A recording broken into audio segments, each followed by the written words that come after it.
really loves job interviews, right? Like even people who say they're very good at interviewing or people who say they're very good at being interviewed, I don't think any of us really love them. So today my producer sent me a clip of Modern Family and we are going to watch Claire's job interview and react to it.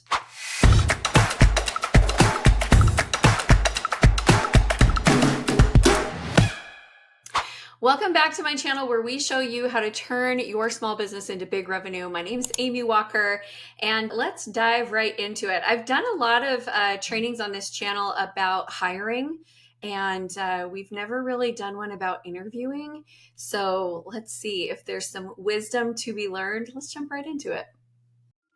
Oh God, that's her. That's her. Shh, everybody quiet. Wait, I have to get up there with the babies. Sit. Hi, Miss Beckman. Thank you so much for this opportunity. You're welcome.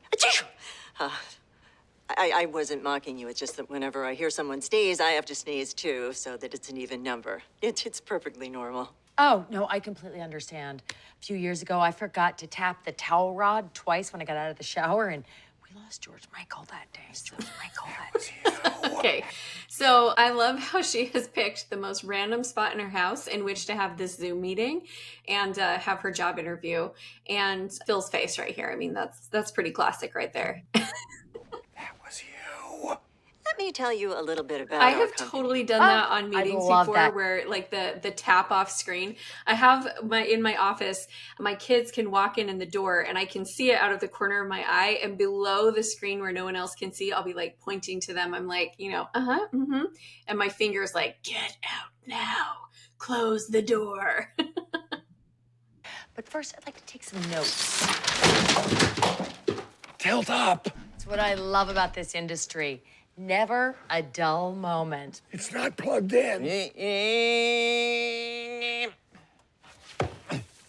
We like to think of Organism as a wellness company. True. True. A mindfulness company.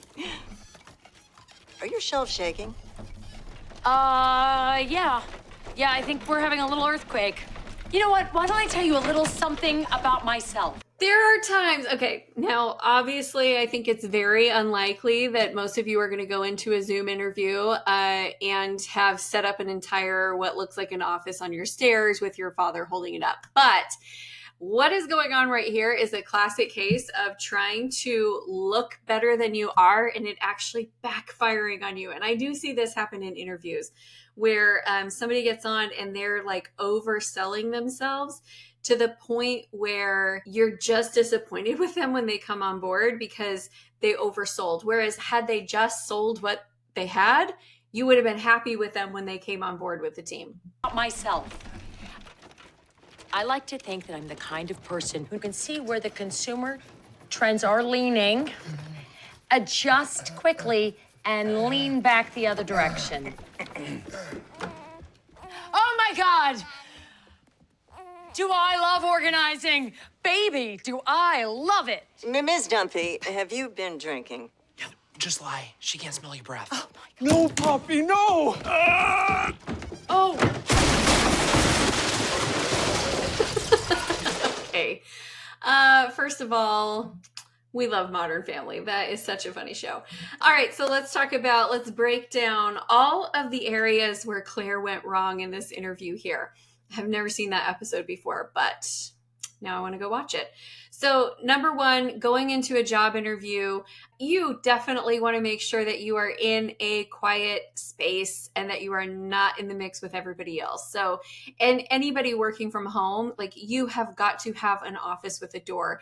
I was doing an interview once with a girl and her grandma was trying to watch in the background. So the whole time I'm on the interview with the girl, the grandma's in the back just like looking and she keeps peeking in and doesn't realize she's on camera. And she was in her pajamas. And I'm not going to say like that is not why I didn't hire her, but it was really distracting in the interview. So I know that we've all gone through the COVID years and we're a little bit more understanding with Zoom, but here's honestly what I'm seeing is when you're in a very distracting space while while you're in an interview. I'm also worried that they're going to have that level of distraction and disruption while they're trying to work, which then affects productivity. So make sure that you have an actual space set aside where you can work. Right now, there's a lot of stuff going on around my house, but you can't hear it. Hopefully you can't hear it because I'm in a room with a door. Like, that's just number one if you're going to be working from home. Okay, so number two thing is if you're trying to make it look like you have everything perfectly together and you're overdoing the sell of the interview, really you want the person that you're interviewing, you want to get a feel for them and you want them to get a feel for you so that there's some sort of trust and rapport. Like I am actually, my first interview that I do, I always do at least a 2-part interview. The first one is always about trust and rapport. And it's, do we gel? Do I think that this person is going to be a good fit for the culture? Do I think that they've got the basic skills? And then we come back with interview number 2, we do the skill assessment, and then we can really see like their work ethic and their style and that they can do what they say they can do. But that first interview is really about culture fit. And so I think that in that first interview, we should really show up as the best version of ourselves, but ourselves. Like the Claire that's showing up there, she's not really showing up authentically. And so that employer is not going to get any kind of an idea about how things are going. All right, so here's the third thing that she does that drives me crazy in an interview and also in a team member is that she is being a yes woman. So she is going along with everything that Claire says. It's like, oh yes, yeah. I have to sneeze 2 times too. I have to tap my thing twice or George Michael dies, because the lady has apparently some OCD. And while that is something that's funny on screen, in reality and business, don't surround yourself with a bunch of yes people. Now, I also don't surround myself with a bunch of high conflict people. In fact, one of our core values is that drama is best in books and movies and calm is best in business. And so we don't do a lot of drama. I try to minimize conflict and confrontation as much as possible because I would rather spend our energy moving forward. And there's a lot of things we can fight for as a team, but we don't need to be spending time and energy fighting against each other. That's my philosophy. So I need people who are going to challenge and they're going to see things from different angles. I don't want people just to absorb what I'm doing and only listen to what, only repeat back what I say. That's not super valuable in the team. And I don't think it's what we are wanting for as employers and employees, those of you who are looking for a job and you're doing the interview process right now. That's not what we need. We need somebody who's going to be a collaborator and a contributor, not just a parrot. So really, truly come in, be yourself. So let's go over some of the green flags that I have when I'm hiring, things that I love to see in interviews that make me really excited about the people that I'm working with. Number 1 is that they are interested in the company vision and in where we're going.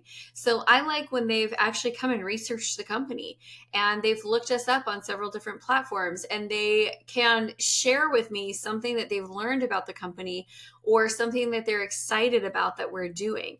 When they come in and they're like, oh yeah, I was looking you up. I saw this event that you hosted. That was super cool. Is that something I'd be able to be involved with next time? Or like, I want them to be invested in what we're doing. And that always makes me feel like they're going to be a better team player. The second thing is I like when they ask questions about their role and beyond.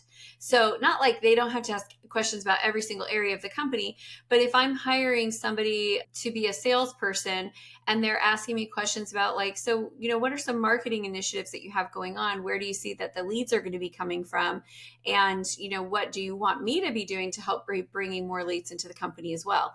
I like questions like that because I can tell that they're looking at this, not just like, let me come in, let me put my head down and let me do the tasks you tell me to do. Because this is something I learned from Melinda Emerson, the small biz lady. She's brilliant. She said, and I wrote this down and have thought of it years and years afterwards, that as a small business, you can't afford to have very many doers only on your team. You really need people. And by doers only, we mean the people who are like, just tell me what to do and I'll do it. And then you're like, okay, go do these tasks. And then they do it and they come back and they're like, well, what do you want me to do now? And you're like, I want you to figure out what you need to do because we need people who are generators in small business. We need a lot of people who are generators, who are going to go out there and help to grow the business. And they're going to look just a little bit beyond their role to figure out ways to help you grow and to help you adapt. And that's, I think, why people like working for small business as well, is because they get to actually create and they get to actually think and expand their job, and they can grow with the company. And I think that's one of the wins for both of us. And so I want that. I want to see that they're just thinking just a little bit beyond their current role that they're being hired for. It helps me to see that they're going to have that potential to be an innovator. That's another one of our core values, that we are innovative thinkers and proactive problem solvers. And so I'm listening for that inside of the interview. And then the last one I would say is that they act like they want it. And I know that sounds like, well, of course they should act like they want it, but you would be amazed how often I feel like I'm chasing people trying to get them to schedule an interview, or how often they get on the interview and they just seem like they couldn't care less about it. I recently was doing an interview with somebody who I had specifically posted the job that I needed them to basically build funnels in a very specific platform. And I got on the phone with this person and they didn't know that platform at all. They'd never worked in it before. But that guy wanted that job so badly. And he was like, I will learn it. I will stay up on the weekends. Like, I've worked in all of these other platforms and I know that give me 2 weeks and I can have that. Now, I didn't have 2 weeks. Like, I needed somebody who could come in and they already knew the platform and could get going right away. So I didn't end up hiring that person, but I have saved and flagged their resume because of the fact that I could tell they wanted the job and they were willing to put themselves out there and stretch a little bit. Not to the point where they were like aggressive or annoying or mean or anything. Like, they didn't get rude in the interview, but like, it was very clear he wanted that job. And when we are interviewing, like, I want people who are invested. A job, we spend so much of our time working, that we need to love what we do. We need to be passionate about it, and we need to like the people that we work with. And when you can create that type of an environment where your team really, truly, you're going to spend a lot of time with these people, and these people are every day showing up to help you build your dream. As a business owner, we have to look at it that way. Every single day, these people are getting up, they're coming to work, and they are doing their part to build our dream. There's got to be some reciprocation in there for them, where this is also a great place for them to work. If they are going to dedicate that many hours of their lives away from their family and their dreams and their passions, then this needs to be a wonderful place and somewhere where they are growing and they are evolving and they are being fed mentally, emotionally, and also financially. So that's just a couple of my thoughts. What would you change about Claire's interview? Have you ever had, here's what I think we should be talking about. Have you ever had a worse interview? I will tell you my worst interview story. It was actually my very first interview. I was 15 and a half and I was trying to get a job at TCBY Yogurt. It was the place when I was in 9th grade. It was the place to work. And so I was trying to get a job and I went in and I was like so excited for this interview. And I was so convinced that they were going to hire me because I was a good student. I was very responsible. I was honest. And I just thought all those things would work in my favor. And I got in there and the guy said, "So tell me, why should I hire you?" And I said, "Because I am a really hard worker." And I was like, yes, nailed it. And he said, "Well, how do you know that you're a hard worker?" And my mind went blank. And I said, because I do good work. And I did not know what to say. I don't remember what he asked me after that because it all went blank and I felt a little sweaty and a little queasy, but I know I did not get that job. So even if we have a terrible interview, it does not mean we can't come back and win the next one. So those of you who are out there hiring or interviewing, I stand with you in solidarity. And if you want more tips on how to grow your small business, go check out our other playlists. Thanks so much, everyone.